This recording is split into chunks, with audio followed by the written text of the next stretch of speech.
రాష్ట్రంలో ఈరోజు ఒక ఆటవిక పాలన సాగుతూ ఉంది. గత 45 రోజులుగా రాష్ట్రంలో పరిస్థితి ఏమిటి అని చెప్పి ఒకసారి ఏ సామాన్యుడిని అడిగినా కూడా ఆ ప్రతి సామాన్యుడి నోట్లో నుంచి కూడా వచ్చే మాట ఒకటి, ఈ రాష్ట్రంలో లా అండ్ ఆర్డర్ లేదు, ఈ రాష్ట్రంలో ఆటవిక పాలన సాగుతా ఉంది, ఈ రాష్ట్రంలో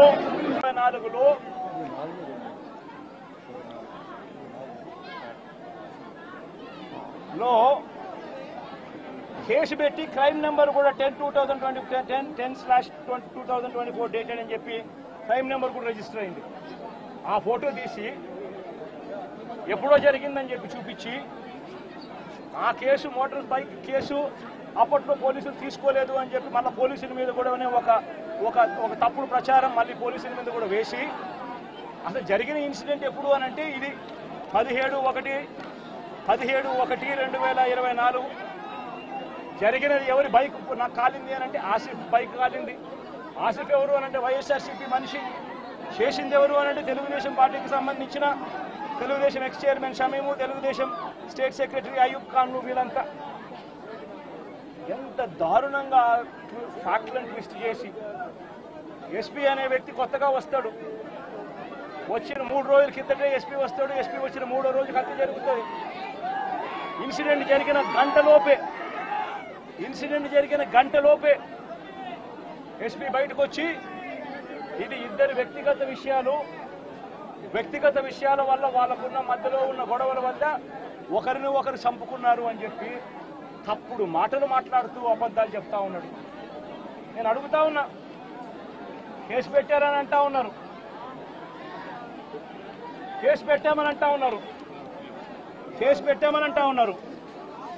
నేను అడుగుతా ఉన్నా, మరి కేసు పెట్టినప్పుడు ఈ కేసులో ఉట్టి ఆ జిలాన్ అనే ఒక వ్యక్తి మీదనే కేసు పెట్టి వదిలేయడం ఏమిటి? ఈ ఫోటో ఏమిటి? ఈ ఫోటో కనపడటం లేదా?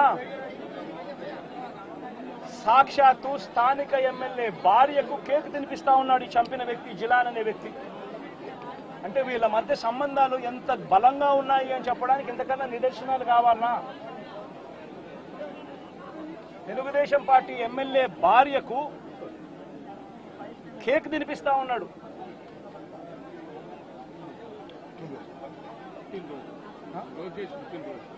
లోకేష్ పుట్టినరోజు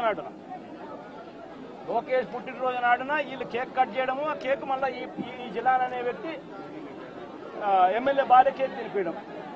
మరి ఇంత దారుణమైన ఇంత సత్సంబంధాలు కలిగిన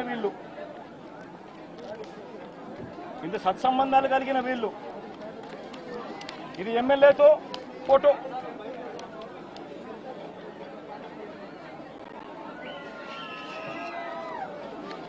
ఈ అయూబ్ ఖాన్ తో ఫోటోలు, ఇవన్నీ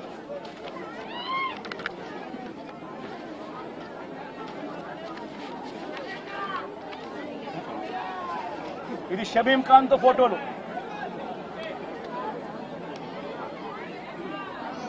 మరి వీళ్ళెవరు కేసులో ఎందుకు లేరు? వీళ్ళందరి మీద కేసు ఎందుకు పెట్టలేదు?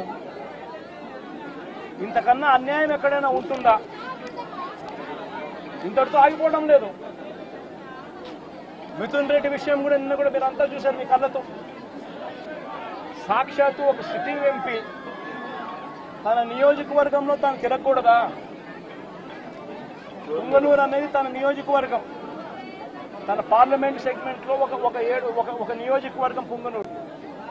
ఆ పుంగనూరుకు ఎమ్మెల్యే వాళ్ళ నాయన పెద్దిరెడ్డి రామచంద్రారెడ్డి. ఆ నియోజకవర్గంలో తాను రెడ్డెప్ప అని చిత్తూరుకు సంబంధించిన ఎక్స్ ఎంపీ, ఆయన కూడా పుంగనూరులో నివాసుడు. ఆయన ఇంట్లో కూర్చొని ఉంటే ఏకంగా ఇంటిని దిగ్బంధం చేసి, ఇంటి మీద రాళ్లు వేసి, కారును ధ్వంసం చేసి, రెడ్డెప్ప కారును కాల్చేసి పోలీసుల సమక్షంలోనే ఇవన్నీ జరుగుతూ ఉన్నాయి అని అంటే ఇంతకన్నా దారుణంగా లా అండ్ ఆర్డర్ పరిస్థితి, ఇంతకన్నా దారుణంగా దిగజారిపోయిన పరిస్థితి ఎక్కడైనా కనిపిస్తుందా? దొంగ కేసులు పెడతా ఉన్నారు, పోలీసులు ప్రేక్షక పాత్రగా పోషించే కార్యక్రమం చేయిస్తా ఉన్నారు. చివరికి ఏ స్థాయిలోకి లా అండ్ ఆర్డర్ వెళ్ళిపోతా ఉంది అని అంటే లా అండ్ ఆర్డర్ గురించి పట్టించుకునే పరిస్థితిలో పోలీసులు ఎవ్వరూ లేరు. లా అండ్ ఆర్డర్ ఏ స్థాయిలో వెళ్ళిపోతా ఉందనంటే చివరికి అమ్మాయిల మీద అత్యాచారాలు జరుగుతూ ఉన్నాయి, పోలీసులు ఎవరు పట్టించుకోవడం లేదు. అగత్యాలు జరుగుతూ ఉన్నా కూడా ఎవరు పోలీసులు పట్టించుకోవడం లేదు. పట్టించుకోవాల్సిన అవసరం ఏముంది? చంద్రబాబు నాయుడు పట్టించుకోవద్దని చెప్తా ఉన్నాడు కదా అని చెప్పి వదిలేసిన పరిస్థితులు. నేను అడుగుతా ఉన్నా, ఇదే గతంలో వైఎస్ఆర్సీపీ ప్రభుత్వం ఉన్నప్పుడు ఏ రోజు కూడా తెలుగుదేశం పార్టీ వాళ్ళని చంపండి, తెలుగుదేశం పార్టీ వాళ్ళని కొట్టండి, తెలుగుదేశం లబ్ధిదారులకు మేలు చేయకుండా వదిలేయండి అని ఏ రోజు ఇన్స్ట్రక్షన్స్ ఇవ్వలేదు. ప్రతి అక్క చెల్లెమ్మ కూడా బయటికి పోతే తన ఫోన్లో దిశ యాప్ ఉండేది. ఆపదలో ఉంటే 5 సార్లు ఫోన్ షేక్ చేసినా లేదా SOS బటన్ నొక్కితే చాలు పోలీసులు వెంటనే వచ్చి అక్క ఏమైంది అని చెప్పి తోడుగా ఉండే పరిస్థితులు గతం. ఈరోజు పరిస్థితులు ఏమిటి? లా అండ్ ఆర్డర్ పూర్తిగా దిగజారిపోయిన పరిస్థితులు కనిపిస్తూ ఉన్నాయి. ఎందుకు ఈ మాదిరిగా జరుగుతూ ఉంది? కారణం చంద్రబాబు నాయుడు అనే వ్యక్తి తప్పుడు మాటలు చెప్పి, తప్పుడు వాగ్దానాలు చేసి, ప్రజలను మోసం చేసి, ప్రజలకు ఆశ కల్పించి తాను ముఖ్యమంత్రి పదవిలోకి ఎక్కాడు. నేను అడుగుతా ఉన్నాను, ఇదే చంద్రబాబు నాయుడు, ఇదే జగన్ ముఖ్యమంత్రిగా ఉంటే గత 5 సంవత్సరాల పాలన చూడండి. ప్రతి క్వార్టరు ఆ 3 నెలలు అయిపోయిన వెంటనే విద్యా దీవెన మరుసటి క్వార్టర్లో వచ్చేది. ఈరోజు జనవరి, ఫిబ్రవరి, మార్చి క్వార్టర్ విద్యా దీవెన పోయింది. ఏప్రిల్, మే, జూన్, ఇప్పుడు మళ్ళీ జూలైలో ఉండాం. 2 క్వార్టర్లు విద్యా దీవెన అనేది బకాయిలు. జగనే ఉండింటే విద్యా దీవెన అన్నది ప్రతి 3 నెలలకు ఒకసారి, 3 నెలలు అయిపోయిన వెంటనే జగన్ ఇచ్చేవాడు, తల్లులకు ఇచ్చేవాడు, పిల్లలకు మేలు చేసేవాడు. ప్రతి ఏప్రిల్లో జగనే ఉండింటే వసతి దీవెన ప్రతి ఏప్రిల్లో ఒక ఇన్స్టాల్మెంట్, వసతి దీవెనకు సంబంధించిన ఒక ఇన్స్టాల్మెంట్ ప్రతి తల్లి ఖాతాలోనూ పడి ఉండేది. జగనే ఉండింటే ఈ పాటికే రైతు భరోసా రైతన్నలకు వచ్చి ఉండేది. ప్రతి సంవత్సరం జగన్ జూన్లో రైతు భరోసా అమౌంట్ ప్రతి రైతుకు క్యాలెండర్ పెట్టి మరీ ఇచ్చాడు. జగనే ఉండింటే అమ్మఒడి డబ్బులు ఈ పాటికి తల్లులకు వచ్చి ఉండేటివి. ప్రతి సంవత్సరం ప్రతి జూన్లోనూ అమ్మఒడి డబ్బులు తల్లులకు వచ్చిన పరిస్థితులు. జగనే ఉండింటే ప్రతి ఏప్రిల్లో మహిళలకు సంబంధించి, అక్క చెల్లెమ్మలకు సంబంధించిన 0 వడ్డీ డబ్బు ఈ పాటికి వచ్చి ఉండేది.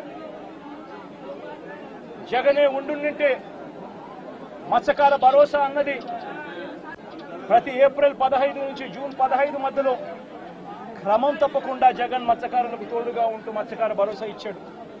నేను అడుగుతా ఉన్నా, ఈరోజు వైఎస్ఆర్ కాంగ్రెస్ పార్టీ లేకపోవడం, చంద్రబాబు నాయుడు చెప్పిన అబద్ధపు మాటలతో ఈరోజు ప్రతి అక్క చెల్లెమ్మ ఎదురు చూస్తూ ఉంది. ఆ రోజు చంద్రబాబు నాయుడు అన్న మాట, జగన్ అయితే కేవలం ఒక్క 15,000 మాత్రమే ఇస్తాడు పిల్లల్ని బడికి పంపిస్తే, చంద్రబాబు నాయుడు అధికారంలోకి వస్తే 15,000 నీకు, 15,000 నీకు, 15,000 నీకు, 15,000 నీకు, 15,000 నీకు, నలుగురున్నారా మీ ఇంట్లో పిల్లలు 60,000, మళ్ళా ఇంట్లో వాళ్ళ అమ్మను చూపించి నీకు 18,000. ఇవన్నీ మాటలు మాట్లాడి ఈరోజు ప్రతి అక్క అడుగుతా ఉంది, ఎన్నికలప్పుడు నువ్వు చెప్పిన మాట ఏంటి? ప్రతి 18 సంవత్సరాలు నిండిన ప్రతి వయసు గల అక్క, 18 నుంచి 59 సంవత్సరాలు గల వయసు గల అక్క చెల్లెమ్మకు ప్రతి నెల 1500 ఇస్తానన్నావు. ఈరోజు రాష్ట్రంలో ఓటర్ల జాబితా తెలుసు మీకు. 4,12,00,000 మంది ఓటర్లు ఉన్నారు. ఓటర్ల జాబితా అంటే దాని అర్థం ఏమిటి? దాని అర్థం వాళ్ళందరూ కూడా 18 సంవత్సరాలు పైబడిన వయసు పడిన వాళ్ళనే కదా దాని అర్థము. మరి అందులో 2,10,00,000 మంది అక్క చెల్లెమ్మలు ఉన్నారు, 18 సంవత్సరాలు పైచిలుకు పడిన వాళ్ళు. ఆ 2,10,00,000 మంది అక్క చెల్లెమ్మలకు పెన్షన్ తీసుకుంటున్న వాళ్ళు కాస్తో కూస్తో కొంచెం పక్కన పెట్టినా కూడా 1,80,00,000 మంది అక్క చెల్లెమ్మలు ఈరోజు మాకు 1,500 ప్రతి నెల ఇస్తానన్నావు, ఏమైంది మా 1,500, మా పరిస్థితి ఏమిటి, నీకు ఓటేషన్ నీ మాటలు నమ్మి అని చెప్పి అడుగుతా ఉన్నారు అక్క చెల్లెమ్మలు. ప్రతి అక్క ప్రతి పిల్లలు అడుగుతా. జగన్మామ ఉన్నప్పుడు క్రమం తప్పకుండా జగన్మామ 15,000 మా అమ్మకి ఇచ్చేవాడు అమ్మఒడి కింద.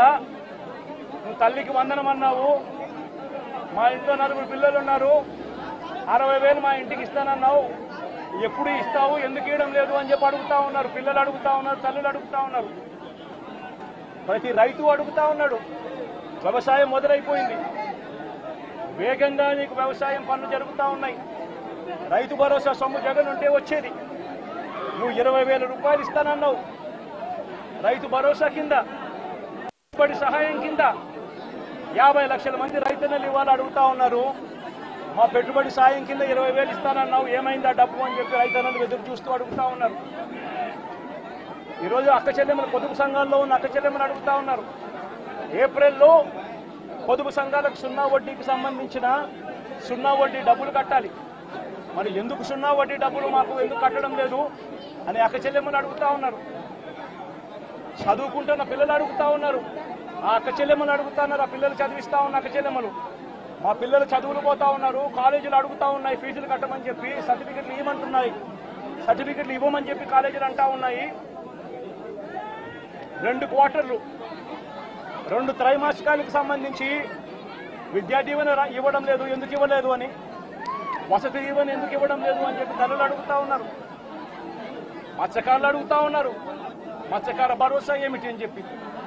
ఇవన్నిటి నుంచి కూడా చంద్రబాబు నాయుడు ప్రజలను దారి తప్పించేందుకు, ప్రజలెవరూ కూడా ప్రశ్నించే పరిస్థితి రాకూడదు అనే ఉద్దేశంతో ప్రజల్లో భయాందోళన క్రియేట్ చేసే కార్యక్రమంలో భాగంగా ఈ మాదిరిగా దాడులు చేస్తూ, ఈ మాదిరిగా అన్యాయాలు చేస్తూ, ఈ మాదిరిగా తాను దిగజారిన రాజకీయాలు చేస్తా ఉన్నాడు.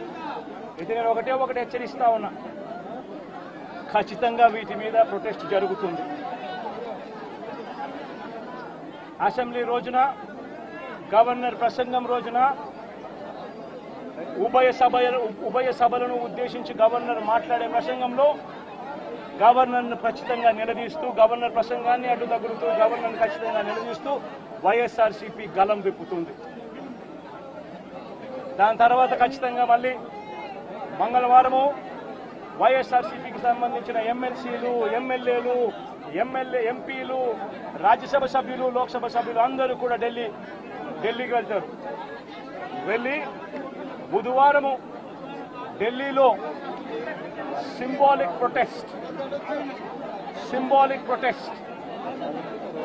సింబాలిక్ ధర్నా ఢిల్లీలో చేసే కార్యక్రమం కూడా చేస్తాం. రాష్ట్రంలో జరుగుతూ ఉన్న దాడులు, రాష్ట్రంలో ఉన్న లా అండ్ ఆర్డర్ పరిస్థితులను దేశమంతా కూడా చూసేట్టుగా, దేశమంతా కూడా దీన్ని గమనించి, దేశమంతా కూడా దీన్ని ప్రొటెస్ట్ను వాళ్ళు కూడా ప్రొటెస్ట్ చేసే విధంగా దీన్ని హైలైట్ చేసే కార్యక్రమం చేస్తాం. ప్రధానమంత్రి గారి అపాయింట్మెంట్ ఇప్పటికే అడగడం జరిగింది. అమిత్ షా గారిని ప్రెసిడెంట్ అపాయింట్మెంట్ కూడా అడగడం కూడా జరుగుతుంది.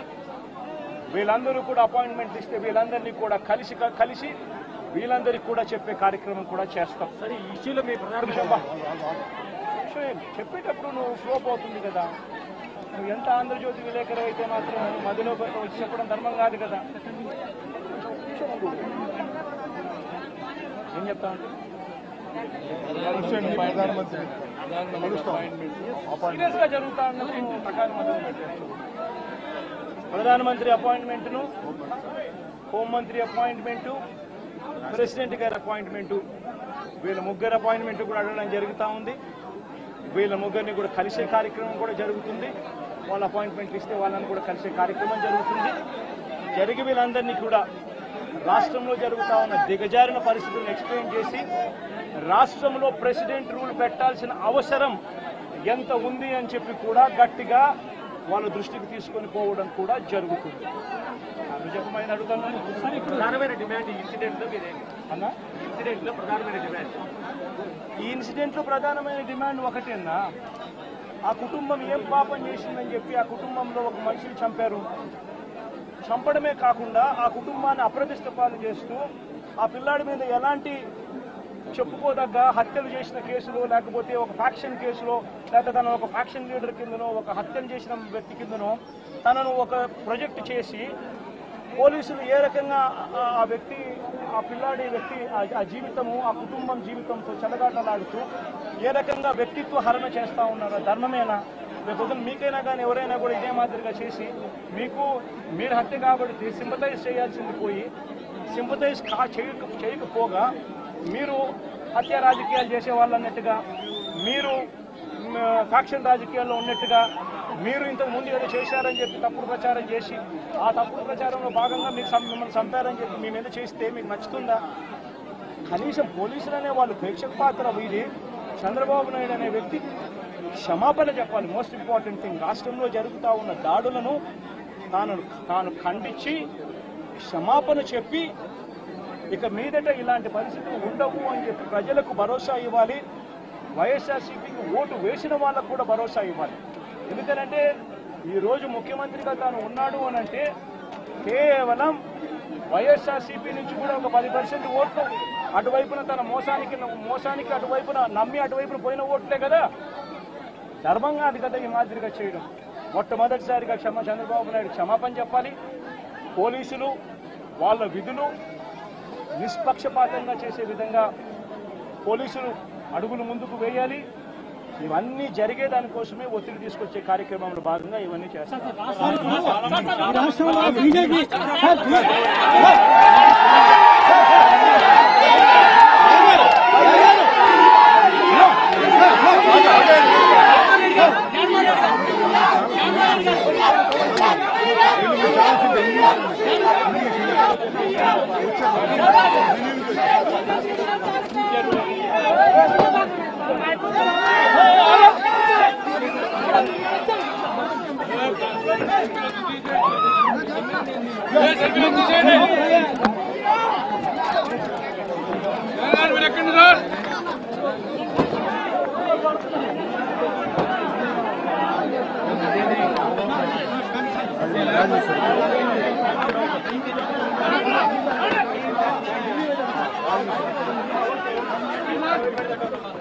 Silence.